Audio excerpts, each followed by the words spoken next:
Okay, so I will quickly introduce everyone in the panel, which some did already, but I will give you a little bit more of background so you actually know, so you can tell if we know what we're talking about or not, because none of us really does. Okay, so I'm Netta from Bigpoint. I've been working in the games industry for, I don't know, many years. I can't even count them, something like 6 or 7. And I've been with Bigpoint for 3.5 years, and my main goal is to bring users to our games, especially right now on browser, but soon also on mobile. Next to me sits the lovely Patricia. She is working for Onet and is managing, Onet is one of the leading platforms in Poland, and she is managing the whole game section there, and she has been doing that for quite a while, so she also knows what she's talking about. 8 years, wow, that's really a long time. Next to her sits Tobias. He is working for InnoGames, and he has been working for many other games companies before. So he also kind of knows what he's talking about when he's talking about acquiring users for games over the years. Next to it sits Tung. He is the managing director, CEO of ProSiebenSat.1 Games. ProSiebenSat.1 is one of the biggest TV stations. Oh, sorry, he has a new title since yesterday. Sorry, I forgot. He is actually, since yesterday, he has a new title. He is the CCO, Chief Coffee Officer as well. So if you need a good coffee suggestion, you can ask him. And he has, so he's working for ProSiebenSat.1 Games. And ProSiebenSat.1 is one of the biggest TV channel companies in Germany, and they have a game section. Also, they're doing it for quite a while, and very successfully managed to bring users from the TV to the games. So they grew quite a lot, their games section. Last but not least, Matthias, he is the CEO of Krobo. Previously, he worked for Kovos, which is one of, which has browsergames.de, which formerly had it, which is one of the biggest browser games online sites for Germany. And now he is CEO of Krobo, which is a company that acquires user through networks and brings users to games for many companies. So quickly, that introduction. So we want to know who is actually sitting in front of us. Who of you is a games developer / publisher? Raise your hand. Okay. Who is has a portal for mobile or online to distribute games? Okay. Who is other? Okay. Good. So we hope you enjoy it. And to start, this is our little agenda we planned for today. So we have 4 main points. I hope we'll manage to get through quickly each of them. So our first point is good old times. Tobias will say quickly something about that. And basically we want to say that actually the whole market has changed over the years. The second point is browser behavior, because a few years ago, users may have only used the computer to browse. Now, a lot of people use tablets and mobile. So the browser behavior of the users has changed as well. The cost per user development is therefore also changing, because acquiring users where and when becomes more cost spending. And also what changed is the bigger competition. There are more and more companies bringing games on the market, which is good for the innovation, but bad for people who have been in the games market for a long time, because the competition is growing. That said, Tobias, so tell us a bit about the good old times in gaming. Actually, yeah, when I started 10 years ago, we had 2 kind of sources. We had the pure online source, and then we slowly start also with TV advertising. Actually, there we target one kind of users, so the typical gamer, and we know that the gamer uses a console or at the end the PC. At the beginning also, yeah, when we target them with the TV, that we saw, okay, the guys will watch TV and like a movie or something, and we got the peak after 1.5 hours when the movie was over. Then they went to the PC, and then we had the how it's called, the online reportings, and it was quite easy for us in comparison today. So 10 years ago we thought, okay, it's so complicated, we have to track everything, we have to check the reports, but in comparison to today, it was quite easy. And because we had the time slots, we know where the spot was running, and then we had this shift when there were the registrations. And on the other hand, for the pure online registrations, everything came in, was counted, and we do not have to think about like overspill or organic traffic or all the things. It was quite easy for us, and there was also a smaller group, so was always, if you want to target the gamers, was male, and now we have this bigger audience. Everyone got a mobile device in your pocket, so everyone got in the market out a console, which is a potential user right now for us, and can play the games everywhere where he like. So that's it. Okay, good old times, yes. Okay, we will switch from the good old times now to a nice topic, the development of the user. And Patricia has prepared a little slide and will give us some insights, and we'll also discuss in between what our different experiences are with the browser behavior and the development of it. So Patricia, what is your experience with how users behave on the internet?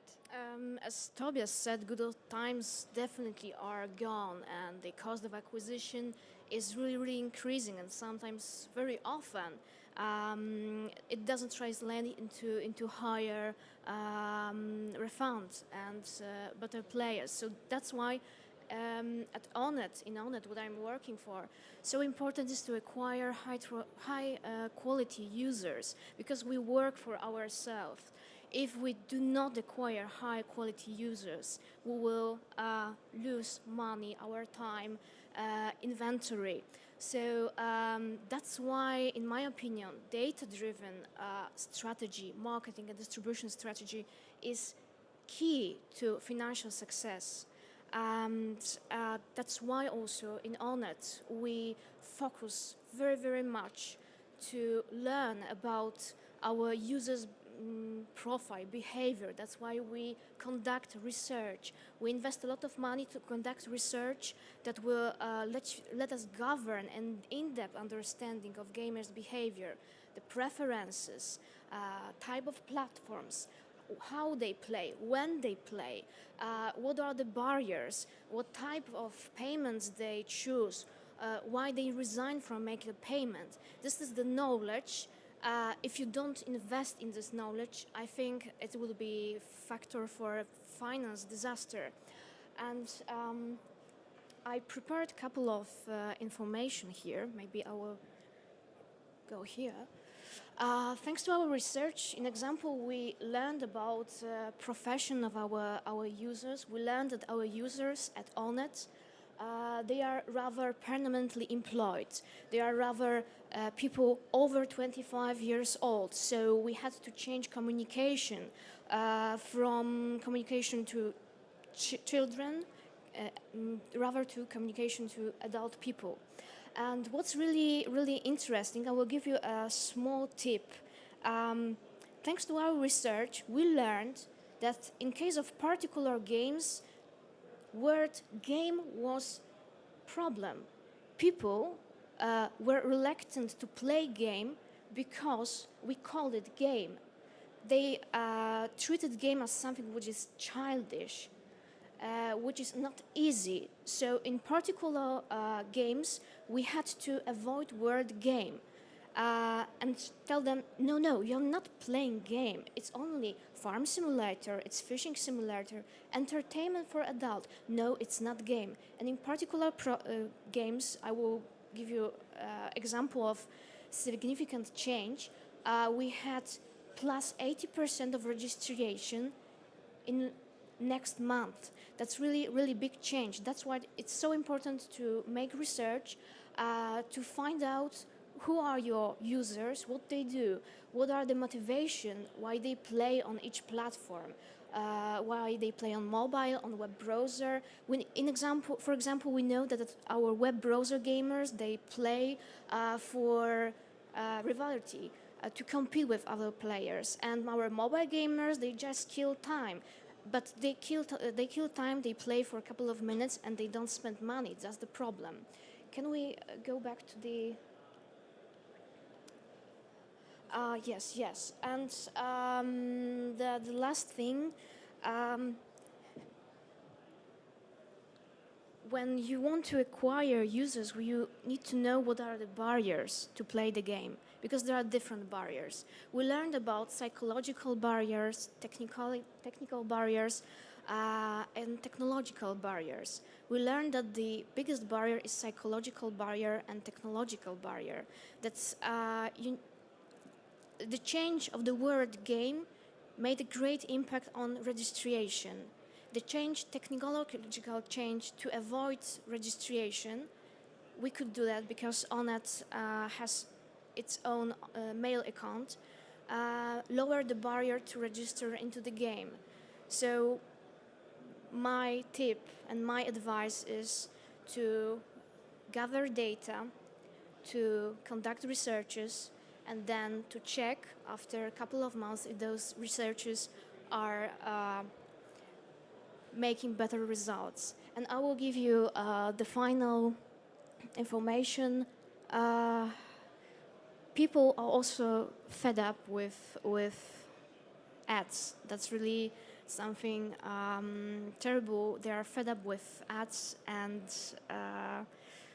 it's sometimes better to create tools on your website, especially I'm talking about websites that are distributing and monetizing games, than surrounding your users by another millions of impressions. Okay, thank you. So actually we had a little talk before we came into the panel. And can you pass it to Tung? Because Tung said that he, for his side, thinks that browser is dead and no user is using any browser on his PC anymore. Tung, you want to say something about that? Well, that's a very extreme position formulated in this way. I wouldn't say that the browser is dead, but the browser has seen a very, let's say, a fall in usage, and you see that the browser games industry is facing severe problems. I can really tell that because I don't know whether many of people here in this round know, but I was one of the founding members of Bigpoint, one of the leading publishers and developer for online games, online browser games, and we see that they struggle. We see also that other browser games companies are struggling. Why? Because the media usage is going from online to mobile, and you see this also heavily in games, especially for these kind of games that were popular on browser, like mid-core games or casual games. These are moving heavily now into mobile. I wouldn't say that the browser is dead, because there are still some successful companies like InnoGames and Good Games who are really enjoying impressive success. And partly Bigpoint, I would say. But naturally, you see that the shift in this user behavior and also the new platforms on the mobile devices, they make it possible that completely new players are entering in these markets. Look at Supercell, for example. Look at Machine Zone and many other companies. And nowadays, even the Asian companies, developers, are now moving aggressively into the markets, because the complexity of operating mobile games versus online games is much lower. Okay. Who of you guys is using their browser, their PC browser, to browse internet sites more often? And who is using their cell phone to browse in the internet? Okay, so here, I guess most of the hands were with PC still. Matthias, what do you think about that? You also see to acquire users for browser and mobile, you do both. So where do you see right now the focus from the companies and the users? Yeah, I think it's over the past couple of years, it's gotten harder and harder to actually acquire sustainable users, like users that really are interested in the games and stay on the long term. We also see that the typical user spends much less time within a game. Yeah, they usually play 2 to 3 games at a time, and so it's very critical to even in the user acquisition process, already look very deep, like we heard before, very deep into where to acquire the users, where to target, and yeah, what kind of KPIs you set up front. The challenge we still have is, and this is coming from a user acquisition perspective. If I look at our current client portfolio, we still have less than around 30% of our clients currently are pushing us back the deep integration feedback when it comes to user acquisition. So most of that still goes manual, and I think this is one of the most critical points where you have to, like, in order to get really good quality users, you have to target right, and we only can do that if we actually get the information from the advertiser client. And this is unfortunately still, I think there's still a lot to do, and a lot to automate on that topic, which is not there today. Okay, Tobias, so you have games, cross-platform games, so you have them in the browser for computer, and you also have them in mobile. What do you see? How many of your users are still using their computer for the games, and how many users are using the mobile? At the moment, we are in some kind of transition phase. With Forge of Empires, we start this summer to launch it on the iPad, and now we just launched the iPhone version. End of this year, we will launch Android.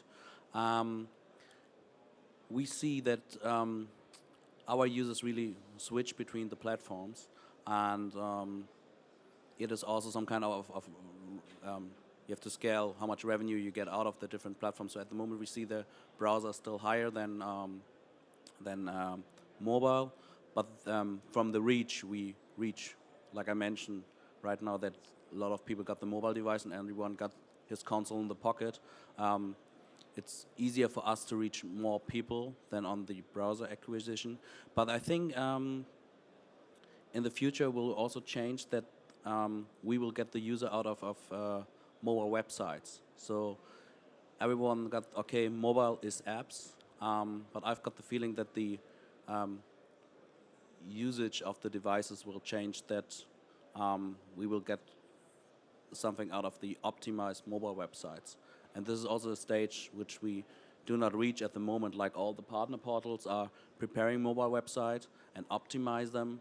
And I think if we are maybe next year on this level, that all the sites are optimized, also the quality and the registrations will be much, much higher for all the different companies.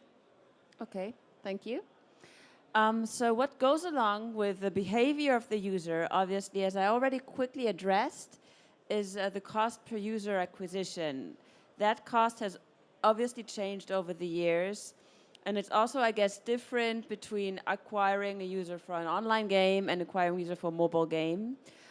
So Matthias, can you tell us a little bit about your experience, how those costs are, how they developed, and what are the challenges there? Yeah. I mean, over the last couple of, I kind of scratched that already a couple of minutes ago.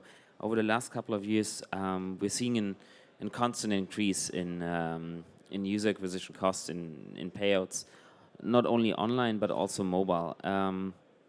That makes it more critical for the advertiser, or for the gaming publishers, to really look deeper into which are the channels that really work for me, which are the channels that don't work for me. What can I actually spend on the highest maximum level in order to still have a return on investment at the end of the day. I think there is, talking about the shift online to mobile, I think it's, like Tobias said already, it's very, very critical to have a mobile optimized web page, and a very easy and simple registration flow into the game. And we're still having a lot of clients today that use the same kind of techniques they use for online, and try to apply that to mobile. And and we're seeing a lot of conversion missing there or getting lost on the way. You know? In general, I mean, it's much more the you can shift to the next slide. In general, we're seeing a much diversified user acquisition process. A couple of years ago, we had the typical advertiser, the typical game publisher used a few very, very clear channels to target users, to acquire users, and today it's a complete complete wide and very diversified mix out of at least 8 to 10 different channels. We're seeing social like as one of the very critical and very important channels today for a lot of mobile games, and like that kind of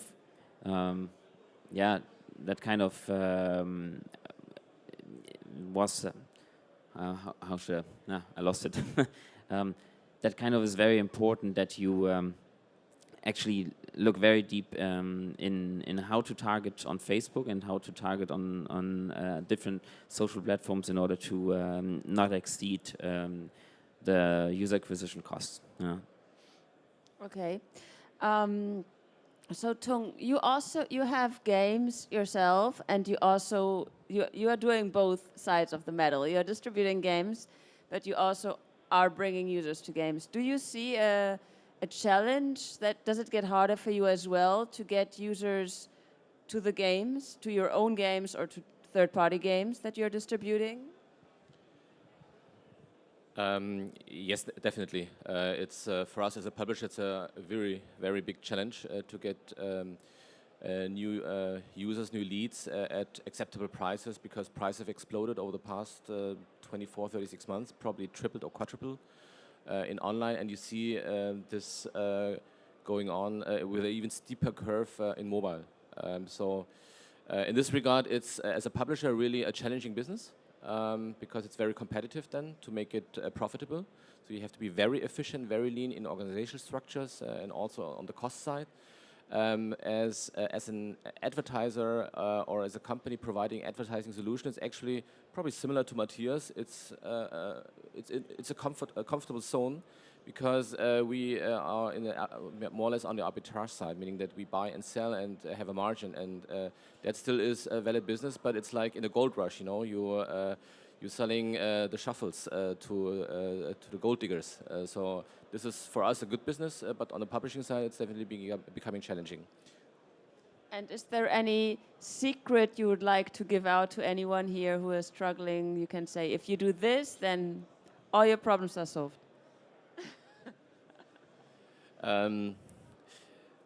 Online is very challenging.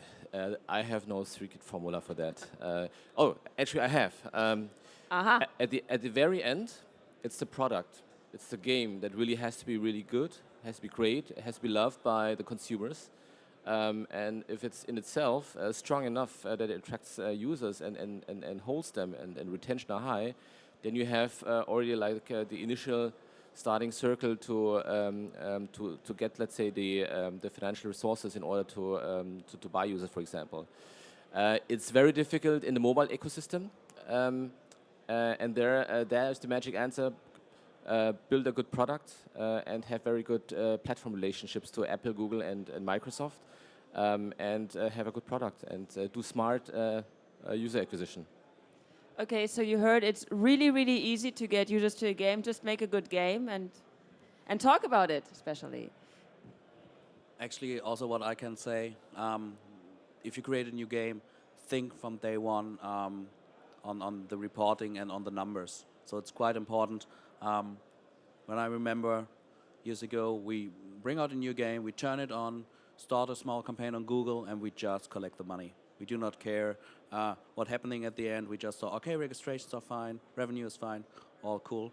But right now, we have really dive in from day one into the data, and there you really have to clear out which are your sources and what is your reporting. So it's quite important to think directly when you also create the game.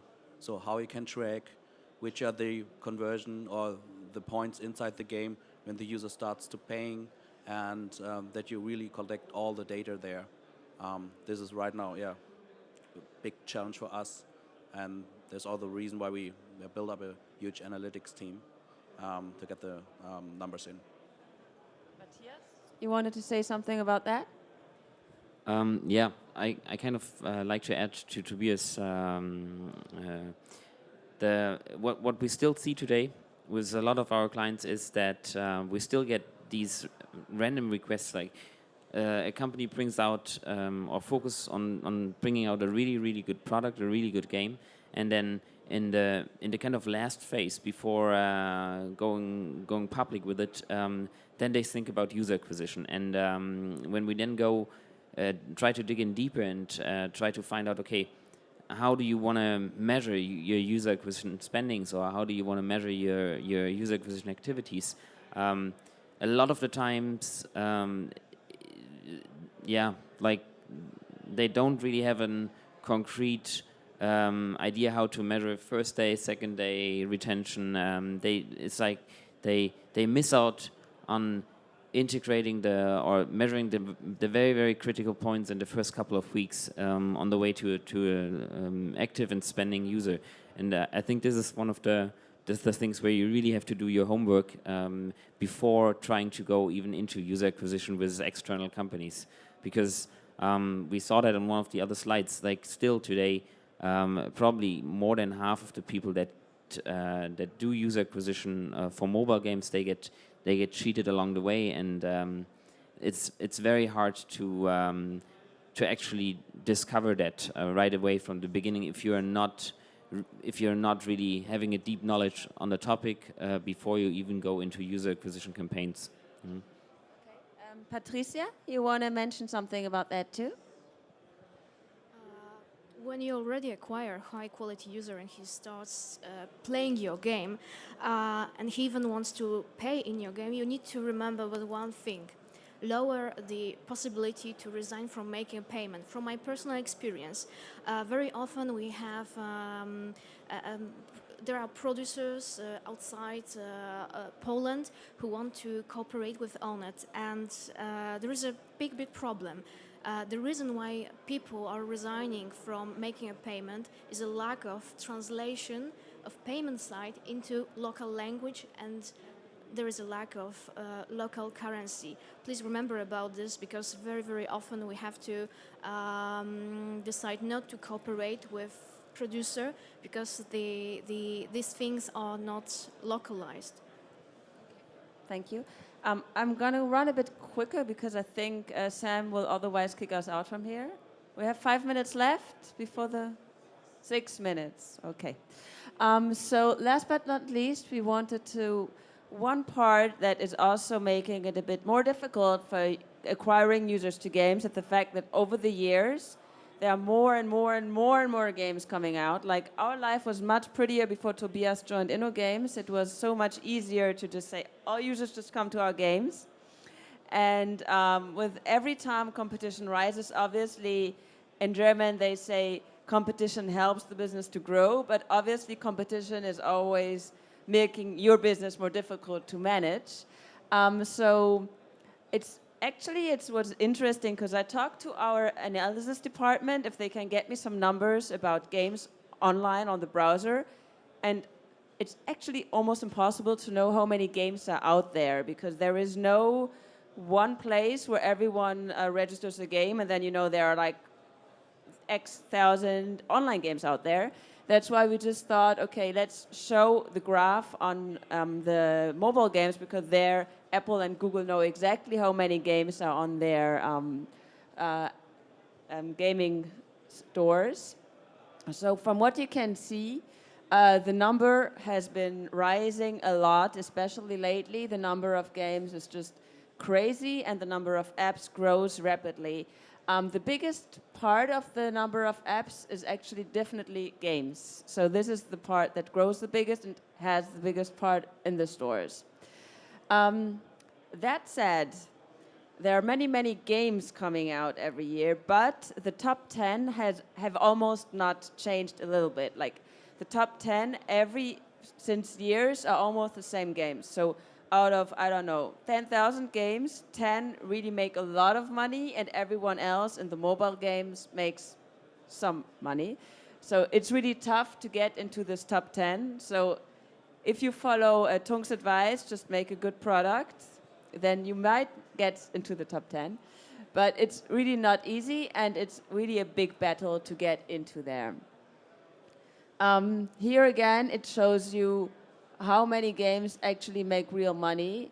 So rank 1, then rank 5, and rank 10, you can see that the pie is getting smaller and smaller the lower the ranks are. So that was just a quick overview to tell you that it's actually really tough with bigger competition to bring users to your games, because people choose from so many games, and also the retention, I think, has changed, because a user tries that game and that game and that game, and they might not stay for 1 or 2 years with one game because there is a new game coming up, which is also fun to try out. So Patricia, what was your experience? Have you seen so many people knocking on your door much more often lately? Like the microphone. Oh, thank you. Yes, that's right. Well, weekly, at least 5 new companies wants to cooperate with ONET and our Ringel Axel Springer group, and at least, sometimes more. So we need to choose wisely with whom we will be cooperating. And how do you make that decision? Like, if you see 5 partners, how do you make the decision? Do you look at the game? Do you look at the portfolio they have? What is the key decision maker for you? The key is what I need at the moment. What are the needs of my users? That's the first thing. What do I need for the portfolio? If they are hardcore games, casual games, the quality of the games, payment model is absolutely important. Payment balance. We are checking the games if they will monetize. That's really important.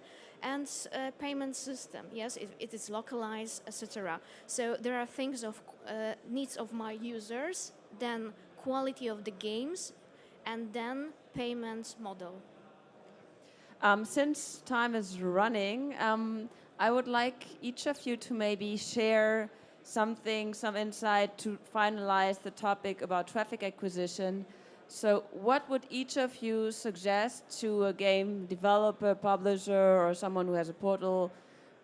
How do you bring users to a game? What is your advice to someone who brings out a new game on the market? How you should do it to bring users to it? Okay, my recommendation would be for mobile games that build a really good and solid product. Attach a good IP to it, a well-known brand, for example.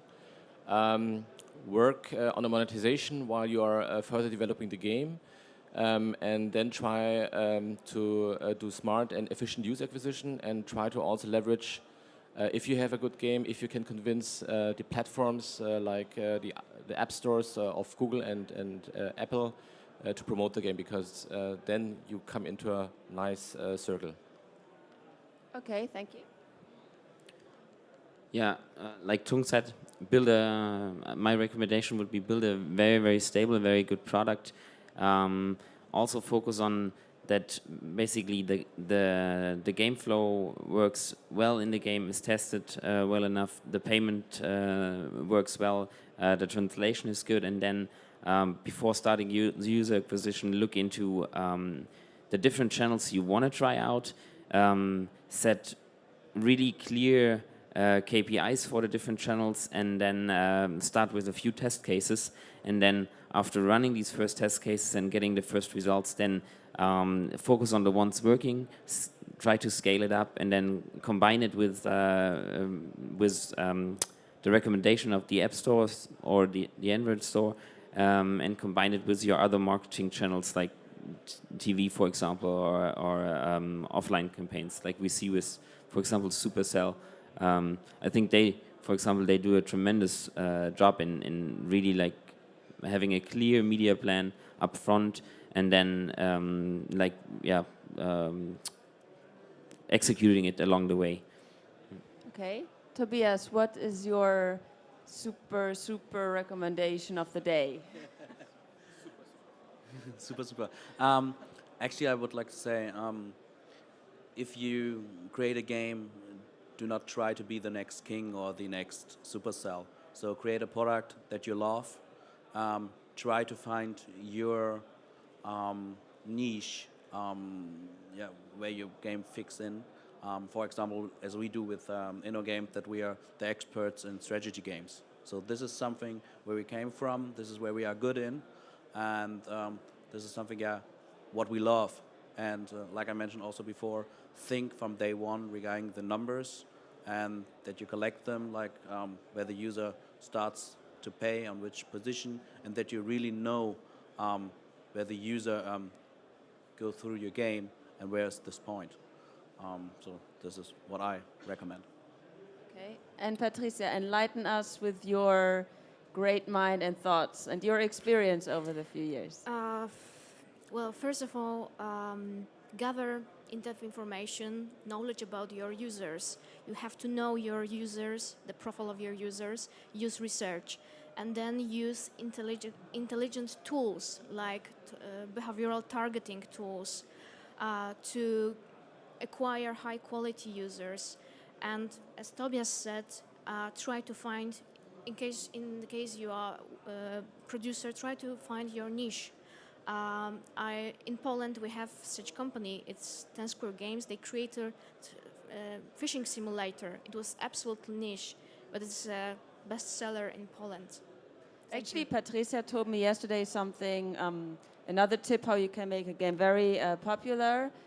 Give it to Obama, apparently a Polish Yes. a Polish game That's the way you developer can make, gave Obama a game, and he's playing it now. That's So right. if you have no idea, just give Obama a game to play, and then you'll be in the press. Yes, you and just you get need good to PR. call Prime Minister and ask him to give your game to Barack Obama. He, CD Projekt Red did it with Witcher 2, and it's a success. Your game will be succeed. Thank you. Perfect. Are we good in time, Sam? Are you not mad at us? Yes, you're happy with us. Good. Then we give you the mic back, because maybe we have not tackled everything you wanted to know. So now or never is your chance. Before that, I want to thank all of you folks for sharing your different experiences. So please applause our beautiful panel here. Thank you. Okay, was a good time. Now let's go to the hard time. There is any question here on the room? Okay, we get the first one here. Thank you so much. My name is Christopher Lovati from Games Industry Biz in Germany. And it's very interesting when I see panels like this. I never see somebody from, let's say, Blizzard, for example. And I talked to Blizzard before they released Hearthstone. How do you do user acquisition? And they looked at me and said, what? We're trying to make the best game. And that's their way to do user acquisition. And so I'm wondering, why don't you invest more in gameplay? Why don't you invest more in game designers? When you, for example, I played Forge of Empires for, let's say, 6 months or something, right? And there's zero difference if I give you no money, 5 euros, 500 or 5,000, because it's not a change in gameplay. It's only that I can constantly click. So I have no benefit, no real benefit in investing money in that games. Don't you think that this is the problem, that you lose users?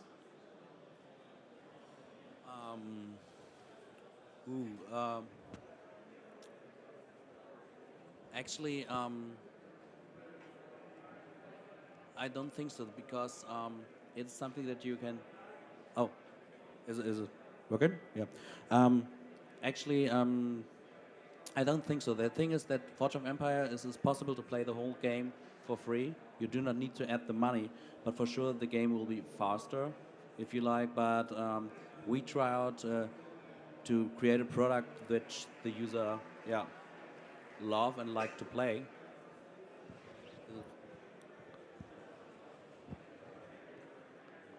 Let him finish.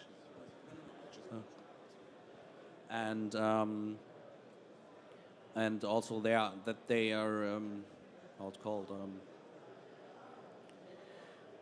let me.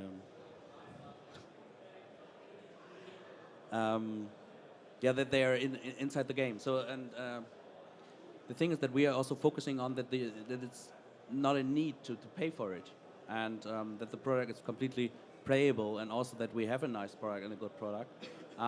But if the user like to speed it up, then it's possible to pay for it. I think that went into the wrong direction. I was talking, of course, you don't have to pay. I know the game, you know. However, when I level up with the game, I have exactly the same gameplay experience because I have, let's say, the building with level number 5, but it does, in the end, from the effect, exactly the same. You know, it does from level 1, so it's not another challenge I have. You know, so I have the feeling that a lot of these so-called free-to-play games maybe don't put so much pressure to pay, but whatever I do, I don't have a different gameplay experience. You know, and don't you think this is more or less a problem when I play, for example, World of Tanks? I need that tank Löwe, for example. I really can't live without it because I have another gameplay experience. I can't play that tank completely differently, yeah? And it's not pay to win, yeah? And don't you think it would be more clever to invest more in gameplay, in more in game designs and more in game ideas? Because I know Forge of Empires since 20 years. Because I've seen so many games completely the same thing. This system doesn't really apply to Tung's games so much because they're a little bit differently. Yeah, but I don't see many new ideas in the free-to-play area, and I think this is the main reason for losing the users, and that you even talk about retention already shows that the people who don't want to pay for your game think the game is not good enough. This is my conclusion I take of this. Thank you. Okay, I think you're making a very good point. That's also what I meant when I was saying that you need to have a really good product. But the truth is, games is not an easy business, and building or developing a real good game is, let's say, a science, a magic in itself. And you need to have a really passionate team, which you can find at Blizzard, for example, or at Riot. I mean, these guys are doing really, really great games, but you also know our games that we had published with Sony Online Entertainment. Those guys are really passionate and they're really trying to make a good, great user experience, but economically or from the business side, they were not really successful. So, but you need to have and find the balance of building on the one side a really good and great game that monetizes also well, so you are able really to deliver on further user experience by further developing and enhancing the game. And if I had the magic formula, I would sit probably here and tell you something different than about user acquisition. Thank you. Any other question? Now, don't be shy. We still have a couple of minutes together. Okay, I have one. Actually, I have two, but I keep my second one for later. You have time to think about one, maybe. So please, you asked some different advices, but you don't give your. Can you give your best advice of the day? Advice of the day. Yeah, so my advice of the day, there are several things. First of all, what everyone already mentioned in this room, including you need a very good product. You need to have a user that is in your game, that really likes your game, that feels the passion you had during the time you made the game. And then people will talk about your game, and they will bring friends into their game. So this is one channel that is very important to think of. The viral channel brings you the highest quality of users, because also when you think about yourself, if I hear someone who tells me I saw a really good movie yesterday and it's someone I trust, I will go into this movie and watch it. And the same happens for games. If someone says, I play a really cool game, I love it, then if it's someone I trust and I think their judgment is good, I will try that game. So make people talk about your game. That is one advice. And the second one is also be cautious about what you tell about your game. Because if you bring your game out too early and it's still in a beta and people expect already a polished game, then people will have a bad first impression. If you go out and you communicate, this is not a finished game, but you could try it out, the early adopters will play it, and also will, if there is 1 or 2 bugs, they will know, okay, it's not a finished game. So also be very, very concrete about what what phase your game is, and once you commercially roll out, then, I mean, I heard now many things. Apparently mobile, and we will dig into that, Bigpoint will soon be in there. I heard a lot the term burst campaigns, that you have, with the App Store, you have to try to get many users from everywhere into there to be in the top placement. With Google Play Store, apparently that doesn't work. So apparently for mobile, you need to make a big burst campaign at the beginning, while in browser, you can really make a slower campaign. Like you can get users over a month into the game, and it wouldn't change because there are no so-called charts for games. So yeah, those would be my advices. Thank you, thank you. Anyone else wants to add something? Tobias, I see you smile. I'm sure you want to say something about it. No? Okay, he doesn't. He is shy. Yeah, I'm sure he will if someone have a special question for Tobias or anybody else. No? So tell us the Enjoy, second we have question. a very beautiful. So my last question actually was okay, guys, you so right. I understood fun, good, very a balanced game. It's the minimum of the minimum to be sure to satisfy at least the target we want to touch. A/B testing, stat and analytics, know your user, make sure going to talk at the right time of your games. But is that so easy when you're a very small independent studio with an unknown IP to success as good as a very famous IP based, I don't know, on a TV game or on a cartoon, on a movie? So there is different marketing strategy to communicate, and maybe you can give us your position about that. So you were asking if you're a small publisher without an IP, if that's the same strategies that we just mentioned. The acquisition is not exactly the same way when your IP is unknown or is already based on a famous thing. Obviously, yeah. Okay, So I will quickly tell, well, I think what still counts is the fact that you need a good product. That is, no matter if you have an IP, even I think it's easier if you don't have an IP, because if you have an IP, people expect much more from the game than if you don't have an IP.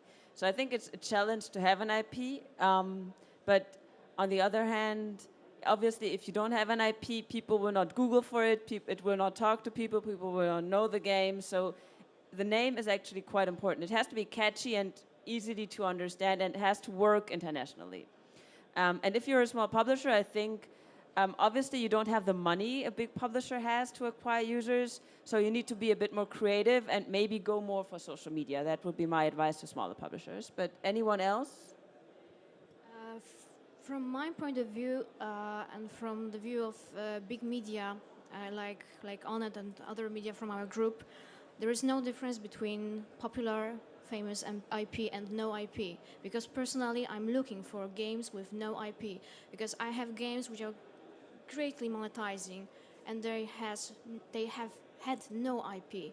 They found good media partner, and that's my advice. If you have no IP, find big medias that can help you, and you have to have right product, good product. That was with Let's Fish. It had no IP, and now it's a really best-selling game in Poland, not only in Poland, in Czech Republic, Germany, and many more.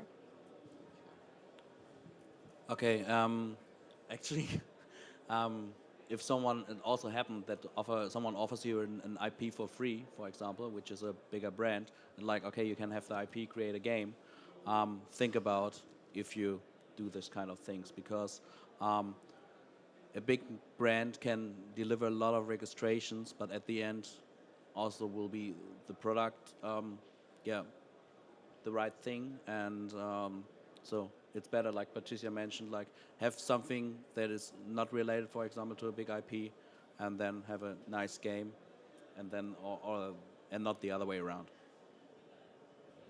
Well, my pitch is that my pitch is that you should use a good IP or well-known IP. You nowadays can get IPs for less money than you think, is one thing, but first priority is the product. It has to really be a suitable, a good and solid product that users like to play, that gamers like to play.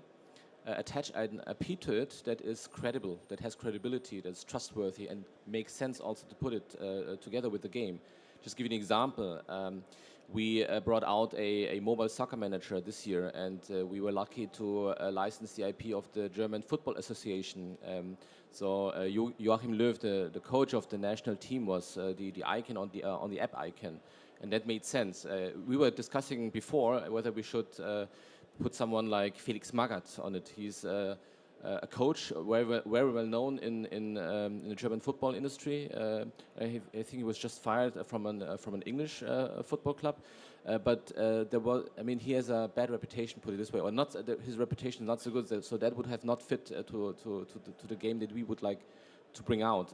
And having this IP together with the game, and we achieved great success, and it attracted actually also the attention of Apple and Google. So we got nice promotions from them, and then we constantly really analyzed the game and improved the mechanics, rebalanced the economy, for example, brought in new features, and that has steadily brought us from, I think, rank number 32 to rank number 10 now, and at the end of this year probably will be number 5. So work on your game, really try to improve it, but have also the combination of really having a good game with an IP, but also smart user acquisition. Excellent.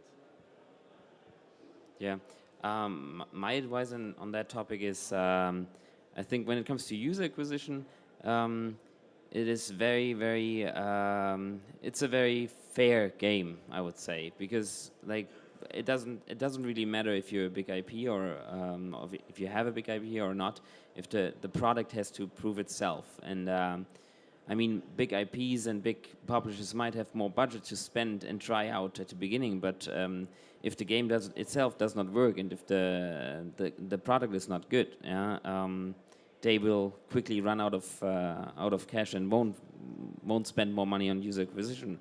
While smaller games, no IPs, if the product is really good, and if the registration flow, the install process is easy, and people start paying, they will eventually scale up their user acquisition spendings, and they have a good chance to be a successful game at the end of the day as well. So from that point of view, it's I would say, like all the others basically also said, it's like the product comes first.